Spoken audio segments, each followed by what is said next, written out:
आज के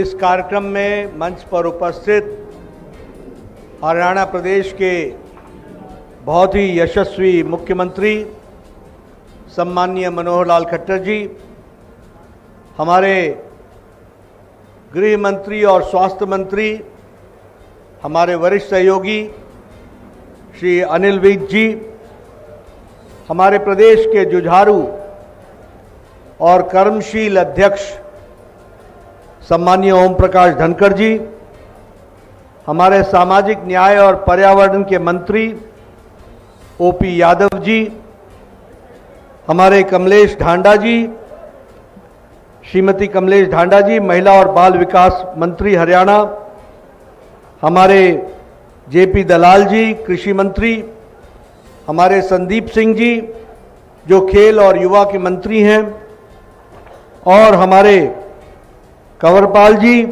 शिक्षा मंत्री, हमारे यहाँ के बहुत ही लोकप्रिय सांसद, पूर्व में मंत्री और मेरे वरिष्ठ सहयोगी श्री रतनलाल कटारिया जी, हमारे सांसद कुरुक्षेत्र के नायब सैनी जी श्री डीपी वत्स जी, हमारे सांसद राज्यसभा में मेरे साथी श्री असीम गोयल जी, विधायक अंबाला श्री रविंद्र राजू जी संगठन मंत्री, और श्री राजेश बटोरा जी जिला के अध्यक्ष, सम्मानित मंच और यहाँ इतनी बड़ी संख्या में एकत्र आए देवी और सज्जनों, मीडिया के मेरे साथी, प्रिंट मीडिया और इलेक्ट्रॉनिक मीडिया के मेरे साथी, मेरा ये सौभाग्य है कि मुझे अंबाला नगरी में अटल कैंसर केयर सेंटर का श्री गणेश करने का सौभाग्य मिला। अनिल विज जी का बहुत दिनों से आग्रह था कि मैं इस कार्यक्रम में आऊं। मैंने इनसे निवेदन भी किया कि मैं आजकल पार्टी की जिम्मेवारी में हूं, सरकार में नहीं हूं। इनका कहना था कि नहीं, आपका आना आवश्यक है, क्योंकि इस अटल कैंसर सेंटर के शुरुआती दौर का कार्य ये आपके ही द्वारा हुआ था, तो इसका पूर्ण भी होना आपके द्वारा होना चाहिए, तो आप जरूर आएं। ऐसे अनिल विज जी को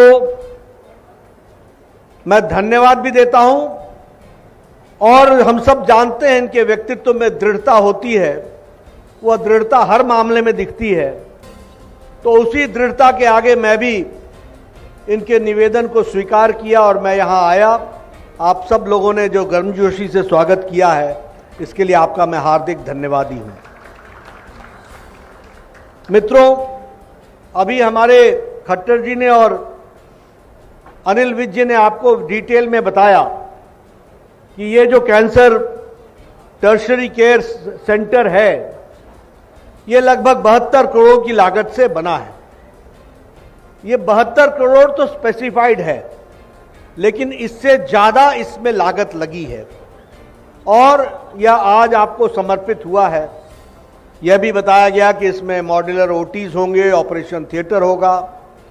ये मोस्ट सोफिस्टिकेटेड इंस्ट्रूमेंट्स के साथ ये लैस है, और जो यहाँ पर जो मशीनें लगाई गई हैं, वो लगभग ये कहा जा सकता है कि पीजीआई चंडीगढ़ के बाद उत्तर भारत में यह मशीन मोस्ट मॉडर्न मशीन यहां लगाई गई है, यह हम आपको बता सकते हैं। और इसका लाभ उत्तराखंड को भी होगा, हरियाणा तो होगा ही, पंजाब को भी होगा। इसका फायदा चंडीगढ़ के लोग भी लेंगे और उत्तर प्रदेश की भी लोग ले सकेंगे, ऐसी स्थिति रहेगी। इसमें मेडिकल ऑन्कोलॉजी भी है, यानी मेडिकली ट्रीट करने का भी व्यवस्था है, सर्जिकल भी है, और रेडिएशन के माध्यम से भी यह कैंसर सेंटर जो है, वो वैसे भगवान किसी को ये बीमारी न लगाए, लेकिन अगर किसी को होती है तो उसको तीनों तरीके से इलाज किया जा सकता है, सर्जरी से भी, मेडिसिन से भी, और उसको रेडिएशन के माध्यम भी, तीनों माध्यम से, यानी कैंसर का इलाज संपूर्ण होने की व्यवस्था यहां पर है। और आज इसका श्री गणेश हुआ है। इसके लिए मैं आपको भी अनिल विज जी को बधाई देता हूं और हमारे मुख्यमंत्री जी को बधाई देता हूं, जिनके सकल सहयोग से, पॉजिटिव कंट्रीब्यूशन से ये पूरा हो पाया है। इसके लिए मैं बधाई देता हूं। मित्रों, आपको जानकर के खुशी होगी कि हरियाणा के तरफ भारत सरकार का विशेष आग्रह भी रहा है और विशेष तरीके से देखने का नजरिया भी रहा है। बहुत कम लोगों को मालूम होगा कि देश का सबसे बड़ा कैंसर सेंटर वह भी हरियाणा में स्थापित हुआ है, झज्जर स्थान पर।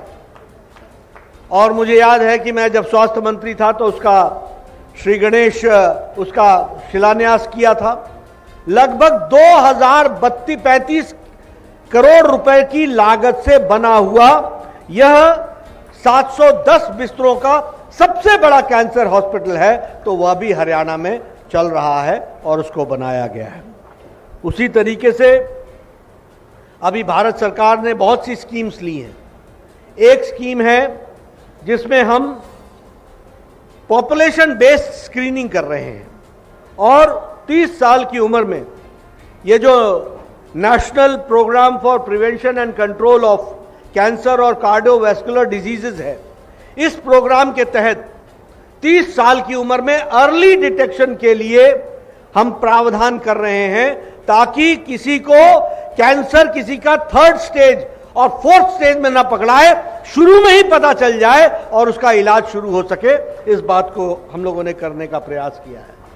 और मुझे खुशी है कि मनोहर जी ने अभी भी घोषणाएं की कि हम कैंसर के इलाज के लिए और कैंसर पीड़ित व्यक्ति के लिए 2,500 हजार रुपये उसको महीने का देंगे। और इसके साथ साथ उन्होंने जो ट्रैवलिंग फ्री की है कैंसर के पेशेंट्स की, ये बहुत बड़ी मदद है जिसको हमको ध्यान में रखना चाहिए। अगर मैं हेल्थ एंड वेलनेस सेंटर की बात करूं, क्योंकि स्वास्थ्य के क्षेत्र में बहुत काम हुए हैं, जो ये मैंने कहा कि 30 साल की उम्र में हम सबका चेकअप कराएंगे, कैंसर है कि नहीं है, कार्डियोवास्कुलर डिजीज है कि नहीं है, तो इसके लिए हेल्थ और वेलनेस सेंटर बनाए जा रहे हैं। 1.5 लाख देश में हेल्थ एंड वेलनेस सेंटर बन रहे हैं। 2018 में बीजापुर छत्तीसगढ़ में इसका प्रारंभ किया था और आज मुझे खुशी होती है ये बताते हुए कि 1,18,000 वेलनेस सेंटर बन चुके हैं और वह कार्यरत हुए हैं। और हरियाणा में भी 1147 हेल्थ और वेलनेस सेंटर यह बन करके तैयार हुए हैं और उसके माध्यम से आपकी स्क्रीनिंग की व्यवस्था करने की व्यवस्था की गई है। उसमें ओरल यानी मुंह से जुड़े हुए विषय, आंख, नाक, इन सब की भी स्क्रीनिंग होगी, ताकि आपको कोई इस तरीके का कैंसर भी होता है तो वह भी पता चले, और किस्म की बीमारी होती है तो वह भी पता चले। उसकी कोशिश यहां पर चल रही है। अभी हमारे स्वास्थ्य मंत्री और हमारे साथी अनिल विज जी ने बताया कि हमने ऑक्सीजन के लिए रिकॉर्ड टाइम में काम किया है। आज हरियाणा ऑक्सीजन में, और हरियाणा ही नहीं देश ऑक्सीजन के दृष्टि से सेल्फ सफिशिएंट हो गया है। और आपको जानकर के खुशी होगी कि मोदी जी के नेतृत्व में 112 दिन में 2,500 PSA प्लांट्स लगे हैं, यह भी हमको याद रखना चाहिए। और जिसमें से प्रधानमंत्री केयर यूनिट के तहत लगभग 1183 PSA प्लांट्स लगे हैं। और आज भारत में 3,324 टन ऑक्सीजन यह निर्मित हो रहा है, ताकि कोई भी पेशेंट ऑक्सीजन के बगैर कोई दिक्कत ना आए, ऑक्सीजन उसको मिले, इसकी व्यवस्था की गई है। और कितने दिनों में की गई है? 112 दिन में। यह भी हमको याद रखना चाहिए। मित्रों, मैं यहां पर आपको एक बात और बताना चाहता हूं, लोगों को इसकी जानकारी नहीं होगी। एक स्वास्थ्य के दृष्टि से एक बहुत बड़ा कार्यक्रम चल रहा है, उसका नाम है Amrit. Affordable, A for affordable, M for medical, R for re implantment, और उसके साथ साथ हमारे रिलायबल इम्प्लांटमेंट ट्रीटमेंट अमृत। इसके तहत एक योजना चल रही है, जिस योजना के तहत चाहे वो अप्लायंस खरीदना हो, चाहे वो कोई बाहर से कोई इम्प्लांट लगना हो शरीर में या फिर दवाई हो, यह कम से कम 50% कम दाम पर देने की व्यवस्था भारत सरकार ने की है। और यह लगभग, आपको जानकर के खुशी होगी कि इसमें लगभग 225 ऐसे सेंटर्स हैं और हरियाणा में भी 5 सेंटर हैं। और यह कार्यक्रम 2015 से शुरू हुआ है और इसमें अभी तक 2,93,00,000 पेशेंट ने लाभ उठा लिया है, यानी लगभग 3 करोड़ पेशेंट ने लाभ उठाया है। और 4,512 करोड़ रुपए की दवाई उन्होंने 2,324 करोड़ रुपए में खरीदी है। इतना फर्क पड़ा है, यानी लगभग 2,000 से ज्यादा करोड़ रुपए की दवाई लोगों को बचत हुई है, खर्च कर नहीं हुआ है उनका। यह भी हमको याद रखना चाहिए। यह आंकड़े मैं आपके सामने इसलिए रख रहा हूं कि एक देश में स्वास्थ्य के क्षेत्र में बहुत बड़ा परिवर्तन हुआ है और उस परिवर्तन से अपने आप को जोड़ा है। आप देखिए, जब तक अटल जी की सरकार नहीं आई तब तक एक all India institute of medical sciences होता था देश में, एक। जब अटल जी की सरकार आई तो 6 मेडिकल कॉलेज बने, all India institute of medical sciences. एक पटना में बना, एक भुवनेश्वर में बना, एक भोपाल में बना, एक रायपुर में बना, एक ऋषिकेश में बना, एक जोधपुर में बना। और उसके बाद फिर सन्नाटा छा गया, कोई एम्स नहीं बना। पूरे 10 साल यूपीए की सरकार रही। लेकिन जब मोदी जी की सरकार आई तो फिर से 16 all India institute of medical sciences बन रहे हैं और बने हैं। इस बात को भी हमको याद रखना चाहिए। और आपको जान करके खुशी होगी कि एक all India institute of medical sciences हमने हरियाणा को भी मंजूर किया है और मनेठी में इसके जमीन मिलने की बात है, वो जमीन मिल रही है और जमीन दे दी गई है। बहुत जल्द प्रधानमंत्री जी आकर के उसका शिलान्यास करेंगे, ये मैं आपको विश्वास दिलाना चाहता हूं। ये हमको हरियाणा को मिलने वाला है। इस तरीके से मित्रों, बहुत से कार्यक्रम हम लोगों ने उठाए हैं, जिन कार्यक्रमों के माध्यम से हम चीजों को आगे बढ़ा रहे हैं और उसको पूरा करने का प्रयास कर रहे हैं। मित्रों, अभी चर्चा हुई, भाई जरा बैठ जाएंगे।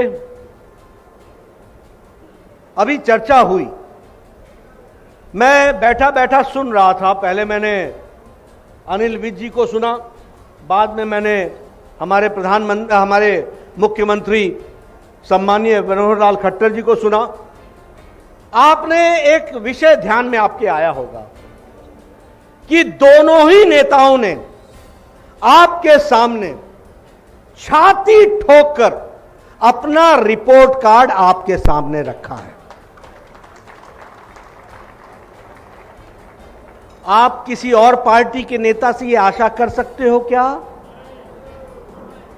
कभी आपको किसी और ने रिपोर्ट कार्ड दिखाया क्या? कभी कोई ये आकर के बताता है कि मैंने ये किया है, जो कहा था वो किया है, जो कहेंगे वो करेंगे। ये हमारी ताकत है, ये हमारी।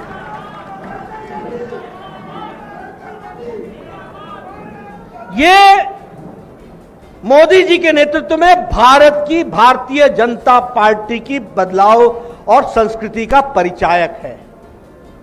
भारत की राजनीति बदल गई है। आप पहले के भाषण उठा के किसी नेता का सुनिए, ये इलाका ऐसा है, वो इलाका ऐसा है, जाति के नाम पर, मजहब के नाम पर, भाई भतीजा के नाम पर, परिवार के नाम पर। क्या इसी नाम पर राजनीति करते थे कि नहीं करते थे? करते थे कि नहीं करते थे? कोई नेता यहां आता था तो भाषण में कहीं ना कहीं जाति का उल्लेख जरूर करता था। कोई नेता आता था तो वह संप्रदाय का उल्लेख जरूर करता था। लेकिन आज हमारी संस्कृति मोदी जी के नेतृत्व में बदली है और देश की बदली है। अब नेता आता है तो रिपोर्ट कार्ड रखता है और कोई दूसरी पार्टी का नेता आता है तो उसको भी यह कहना पड़ता है कि हम भी प्रयास करेंगे। अभी तक प्रयास नहीं हुआ था, 70 साल बीत गए, कोई प्रयास नहीं। अनिल विज बता रहे थे कि पंजाब हरियाणा का जब विभाजन हुआ था तब जहां अंबाला खड़ा था, उसके बाद कोई काम ही नहीं हुआ था। उसको अनिल विज का इंतजार करना पड़ा। मनोहर लाल खट्टर जी का इंतजार करना पड़ा, कमल के निशान का इंतजार करना पड़ा। यह बात हमको समझनी चाहिए और इसलिए यह भी ध्यान रखना चाहिए कि जो लोग काम करने वाले हैं उनको काम दो और जो आराम करने वाले हैं उनको आराम दो, इसकी भी हमको चिंता करनी चाहिए। मित्रों, यह प्रो रिस्पॉन्सिव और प्रो रिस्पॉन्सिबल गवर्नमेंट है। और फिर मैं कहने के लिए नहीं कह रहा हूं, मैं आपके सामने इसको शब्दों में बयान करता हूं। देखिए, अब हम लोग कई बार बोलते हैं ना कि देश बदल रहा है, तो हमारे विरोधी कई बार बोलते हैं क्या बदल रहा है, क्या बदल रहा है, क्या बदल रहा है। मैंने कहा सबसे पहले तो तुम बेरोजगार हो गए, ये तो बदल ही गया। लेकिन बदला क्या? एक समय देश हमारा मांगने वाला था, मांगने वाला था। आज मोदी जी के नेतृत्व में देश देने वाला बन गया है, इसको भी हमको समझना चाहिए।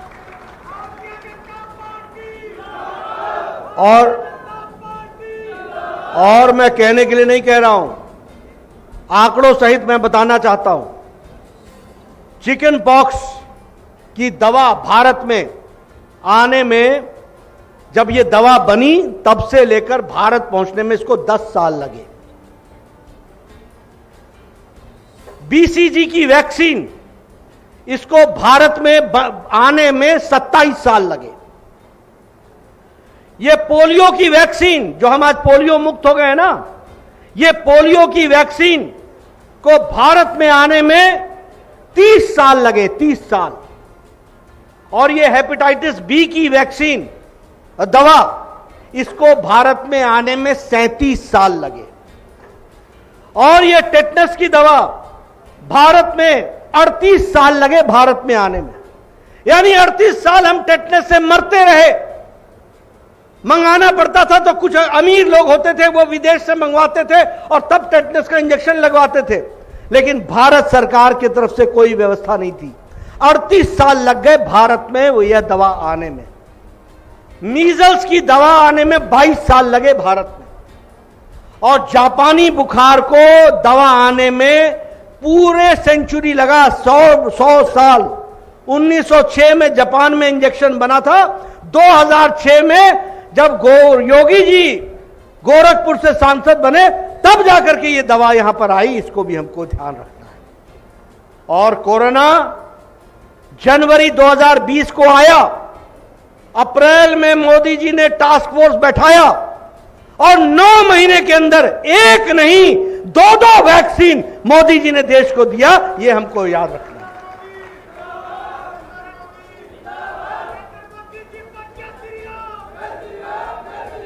ये है बदलता देश। अब हम लेने वाले नहीं हैं, देने वाले हैं। और आप लोग बैठे हैं ना, ये आप बताओ, अमेरिका का जो बाइडेन साहब मास्क लगा के आते हैं कि नहीं आते हैं? अभी भी बाकी हमारे बाकी लोग आते हैं तो मास्क लगा के आते हैं कि नहीं आते हैं? अभी भी उनकी बेहतर स्वास्थ्य सुविधाएं होने के बावजूद उनका देश कोरोना के सामने अपने आप को लाचार महसूस करता रहा और लड़खड़ाता रहा। और मोदी जी ने हमारी स्वास्थ्य सेवाएं कम होने के बावजूद भी 130 करोड़ के देश को कोरोना से बचा लिया। इस बात को भी हमको याद रखना चाहिए। अब आप देखिए, बड़े नजदीक नजदीक बैठे हैं आप लोग और कोई मास्क नहीं लगा के बैठा है। ये सुरक्षा कवच किसने दिया? ये 190 करोड़ इंजेक्शन लगे, 190 करोड़ लग चुके। दुनिया का सबसे बड़ा वैक्सीनेशन प्रोग्राम और सबसे तीव्र गति से चलने वाला प्रोग्राम वो भारत के स्वास्थ्य मंत्रालय ने मोदी जी के नेतृत्व में करके दिखाया है।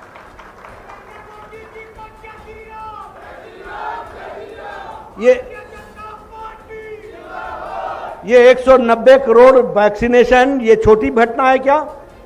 एक एक दिन में 2.5 करोड़ लगे इंजेक्शन, एक एक दिन में। मैं स्वास्थ्य विभाग को सलाम करता हूं, अपने डॉक्टरों को सलाम करता हूं, अपने हेल्थ वर्कर को सलाम करता हूं, जिन्होंने दिन रात मेहनत करके दुनिया में भारत को 130 करोड़ की जनता को बचाने में कोई कसर नहीं छोड़ी। इस बात के लिए मैं उनको बधाई देता हूं। मैं स्वास्थ्य मंत्री रहा हूं। कहां है छोटा बंगाल हिमाचल का? कहां है महाराष्ट्र का गढ़चिरौली? कहां है छत्तीसगढ़ का बस्तर? कहां है वो लाहौल स्पीति का शौंग, और कहां है ये दूर दराज के गांव, छोटा बंगाल, बड़ा बंगाल। कहीं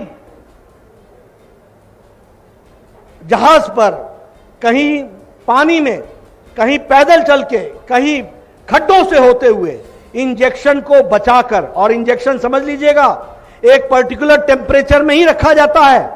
उससे अगर टेम्परेचर कम हो जाएगा या ज्यादा हो जाएगा तो इंजेक्शन का रंग बदल जाएगा, वो इस्तेमाल में नहीं लाया जा सकता है। ऐसे में 190 करोड़ बार इंजेक्शन देने का काम स्वास्थ्य मंत्रालय ने मोदी जी के नेतृत्व में किया है, यह हमको समझना चाहिए। और इसलिए जब मैं इन सारी चीजों की, और यह भी सुन लीजिए, भारत ने 100 देशों को 18.5 करोड़ वैक्सीन मैत्रेयी में दी है। 18 करोड़, 18.5 करोड़। और इसमें से 48 देश ऐसे हैं जिनको 1 करोड़ 43 लाख इंजेक्शन भारत ने मैत्रेयी के तहत मुफ्त में एड के रूप में दिया है उन देशों को। यह भी हमको याद रखना चाहिए। यह मैं आपको इसलिए बता रहा हूं कि आज देश किस तरीके से बदल रहा है। एक जवाबदेह सरकार बनी है, और एक जवाबदेह सरकार किस तरीके से काम करती है वह आपके सामने मैं रख रहा हूं उसकी तस्वीर। अभी ये यूक्रेन का विषय है। कोई देश है जो अपने लोगों को वहां से लेकर के आया? कोई देश दुनिया में कोई है? कोई अमेरिका लेके आया क्या?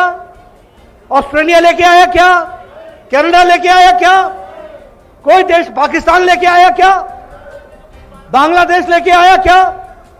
ये भारत देश है जहां प्रधानमंत्री मोदी जी ने 1 महीने के अंदर 23,000 बच्चों को सकुशल वहां से निकाल करके यहां लेकर के आए। और बताइए उन्होंने पुतिन से बात की थी कि नहीं की थी? मोदी जी ने ज़ेलेंस्की से बात की थी कि नहीं की थी? युद्ध रुकाया था कि नहीं रुकाया था? अपने लोगों को निकाला कि नहीं निकाला? यहां तक कि दूसरे देश के लोग भी भारत का तिरंगा लेकर के निकल करके आ गए। यह भी हमको समझना चाहिए। और आपके हरियाणा के भी लगभग 1700 बच्चे हैं जिनको सकुशल लाने का काम हम लोगों ने किया, हमारी सरकार ने, मोदी जी ने किया। इस बात को हमको ध्यान में रखना चाहिए। आप बताइए, 80 करोड़ लोगों को मार्च महीने से राशन मिल रहा है कि नहीं मिल रहा है मुफ्त का? 5 किलो गेहूं, 5 किलो चावल, 1 किलो दाल मिल रहा है कि नहीं मिल रहा है? मिल रहा है कि नहीं मिल रहा है? ये आज वर्ल्ड हेल्थ ऑर्गेनाइजेशन बोल रहा है कि मोदी जी ने कोरोना के साथ साथ आर्थिक विषयों को भी एड्रेस किया है और आर्थिक दृष्टि से भी इन सब चीजों की चिंता की है। यह मैं आपको इसलिए बोल रहा हूं कि अब वर्ल्ड हेल्थ ऑर्गेनाइजेशन बोलता है कि जो नीति मोदी जी ने लागू की है अन्य देश भी उसी को लागू करेंगे तो अच्छा रहेगा। और आपको एक खुशखबरी दे दूं, पिछले 2 साल में अति गरीबी की रेखा 1% से कम मोदी जी ने रखी है और 12% लोगों को गरीबी की रेखा से ऊपर उठा दिया है। यह भी इंटरनेशनल मॉनेटरी फंड का रिकॉर्ड है। यह भी हमको ध्यान रखना है। मित्रों, मैं बातें तो बहुत कर सकता हूं, लेकिन अभी सिर्फ आपके सामने कुछ विषयों को इसलिए रख रहा था क्योंकि एक बहुत जवाबदेह और रिस्पॉन्सिबल सरकार किस तरीके से काम कर रही है उसका एक उदाहरण है। अब देखिए, प्रधानमंत्री गरीब कल्याण अन्न योजना, प्रधानमंत्री किसान सम्मान निधि, आप बताइए 11 करोड़ किसानों को 2-2 हजार रुपए देकर के 6 हजार रुपए दिया कि नहीं दिया? और उसमें हमारे मनोहर लाल जी ने 4,000 रुपए का टॉपअप डाला कि नहीं डाला? 10,000 रुपए किसान को मिल रहे हैं कि नहीं मिल रहे हैं? आप बताइए, कभी किसान को 10,000 रुपए मिला था क्या? कभी किसी सरकार ने? ये बड़े किसान नेता दावा करने वाले जितने भी लोग हैं अपने आप को किसान नेता कहते हैं। जो काम नरेंद्र मोदी ने किसानों के लिए किया वो किसी ने नहीं किया है, ये मैं दावे के साथ कह सकता हूं। उसी तरीके से अगर मैं बात करूं आपके यहां, तो आपके यहां लगभग 1,80,000 किसान हैं जिनको ये प्रधानमंत्री किसान सम्मान निधि देने का काम किया गया है। अभी हम अंत्योदय,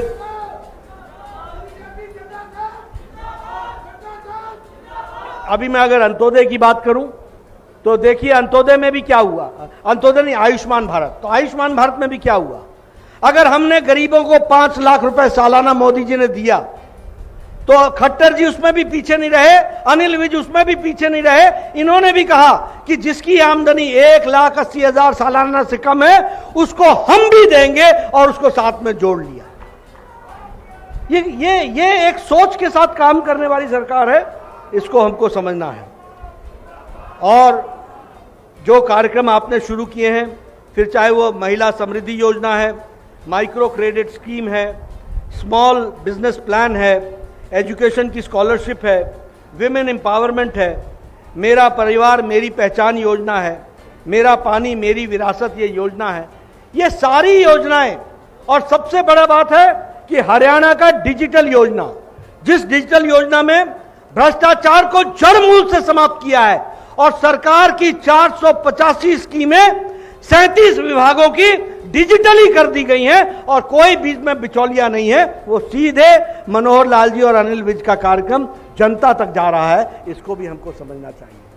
मित्रों, मैं ये सारी बातें आपके सामने इसलिए कह रहा हूं क्योंकि हमारी सरकार, जब मैं कहता हूं ये जवाबदेह सरकार है, काम करने वाली सरकार है, लोगों का आंसू पोंछने वाली सरकार है, लोगों को राहत देने वाली सरकार है। ये गांव, गरीब, वंचित, पीड़ित, शोषित, दलित, महिला, युवा, किसान, इनके लिए काम करने वाली सरकार है। और फिर मैंने अपने शब्दों में आपको बयां करके बताया है कि कैसे हम दलितों के लिए काम कर रहे हैं, कैसे हम गरीबों के लिए काम कर रहे हैं, कैसे हम सबका साथ सबका विकास की योजना को लेकर के आगे बढ़ रहे हैं। अभी अभी हमारे विज जी ने कहा 2 काम छूट गए, वो भी मैं पूरा करूंगा। विज जी, आपका स्वास्थ्य बना रहे, 2 नहीं कई काम आपने पूरे करने हैं और आपको उसमें पूरा मिलेगा, आप करेंगे।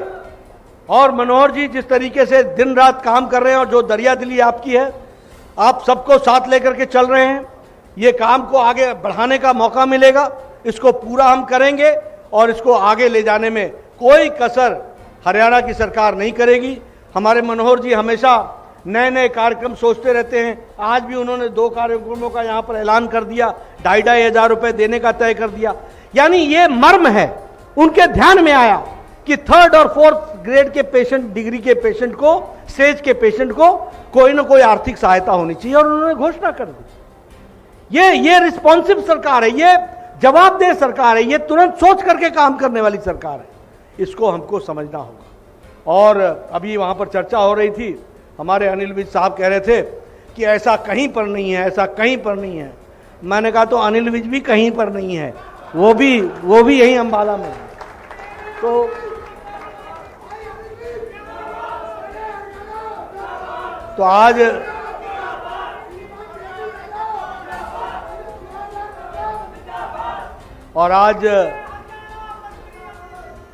आज मुझे ये उत्तर भारत का कैंसर का बहुत बड़ा सेंटर के रूप में जो आपका विकसित हुआ, एक स्टेट के माध्यम से आपने किया, लेकिन ये बहुत बड़ा कार्यक्रम और बहुत मामलों में ये पहला है। तो इसके लिए मैं बधाई देता हूं अनिल विज जी की सोच के लिए, मुख्यमंत्री जी के आशीर्वाद के लिए, और हमारे कपूर साहब जो हेल्थ सेक्रेटरी हैं, जिनका इसमें उसको पूरा करने में हर छोटी बारीकियों को उन्होंने पूरा किया है, उनको भी मैं और उनके माध्यम से स्वास्थ्य विभाग को मैं बधाई देता हूं और धन्यवाद देता हूं।